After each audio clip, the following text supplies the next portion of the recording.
Now take your seats. So how are you today, class? We're good, sir! Okay, I can feel the energy reverberating in this classroom. So, I just remind you of our classroom rules. Here is our classroom rules. Number 1, listen attentively to the teacher. Number 2, respect your teacher and your classmates. And number 3, raise your right hand if you want to answer. Have you understood, class? Yes, sir! Okay. So, what was our topic all about last session? Okay, it is verb. What is verb? Okay, it denotes is a word that denotes an action. An example of verb is speaking, running, jogging. Okay, very good. So before we proceed to our next discussion, I am going to show you a picture which you have to observe carefully. Okay? For I will be asking questions later on.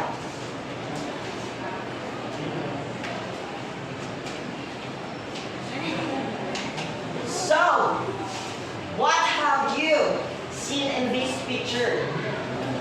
Okay, it's a meme. Okay. They are comparing. And what words that indicates a comparison? The word Scary. scary, scarier, and Scary. Yes, very good. So what do you think will be our topic for today? Very good. So, our topic for today is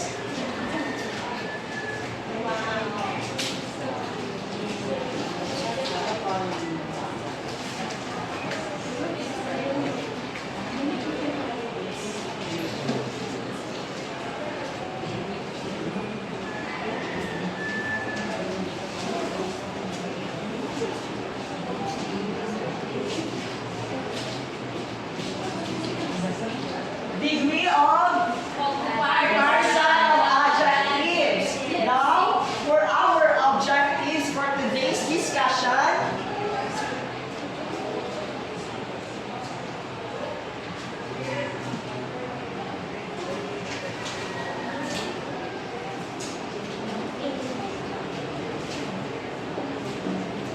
okay, for our first objective, this row, can you please read?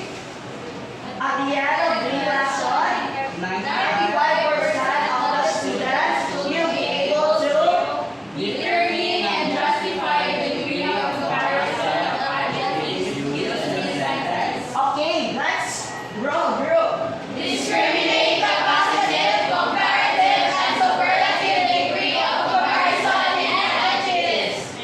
Okay, everyone. And construct a sentence using degree of comparison of adjectives.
she has a question. Okay, when do we add ER or more when we are writing comparative degree of adjectives in a sentence? So actually, class, there are rules when we add ER and more. So can you please read the rule number 1? Add ER if it is one-syllable adjectives. So here is an example. He was shorter than her friend. The passive form of the verb shorter is short, and it is one syllable. Okay, let's proceed to rule number 2.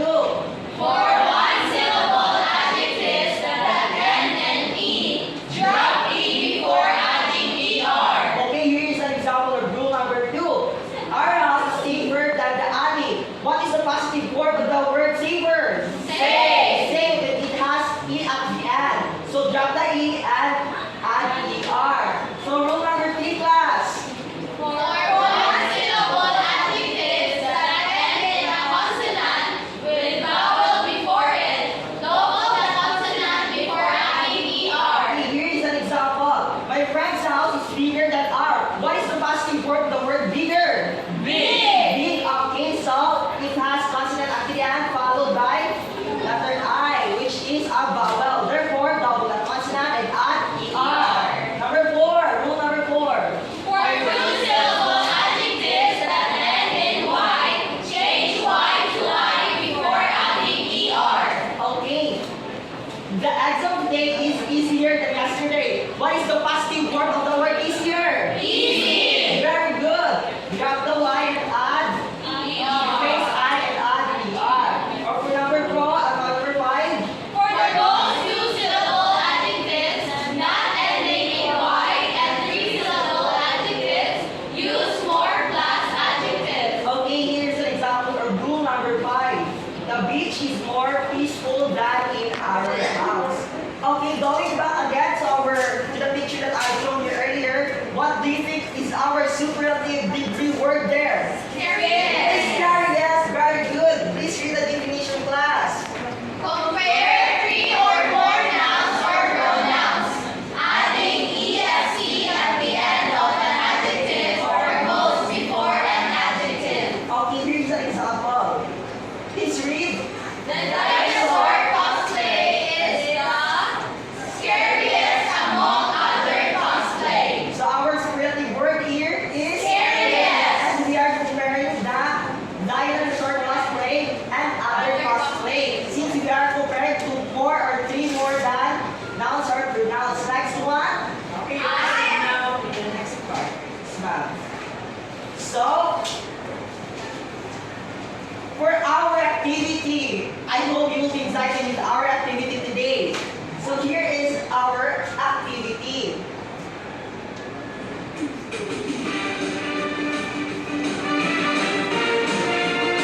This activity is called Ready, Roll, Go. So I have here a degree of adjectives skill.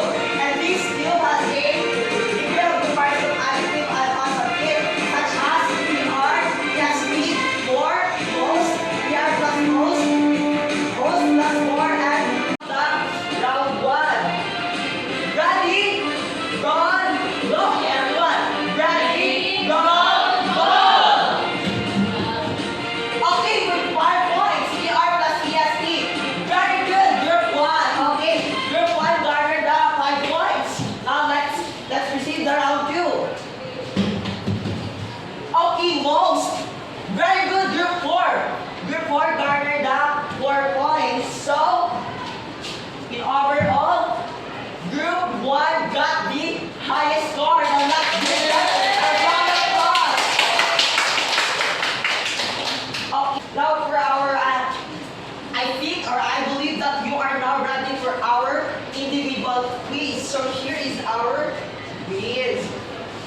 Go to Chrome, search quizzes.com and type the code DOCUA18 upon entering. To answer the quiz, determine the degree of comparison of adjective used in a sentence and justify if it is positive degree of comparison, comparative degree of comparison, and superlative degree of comparison.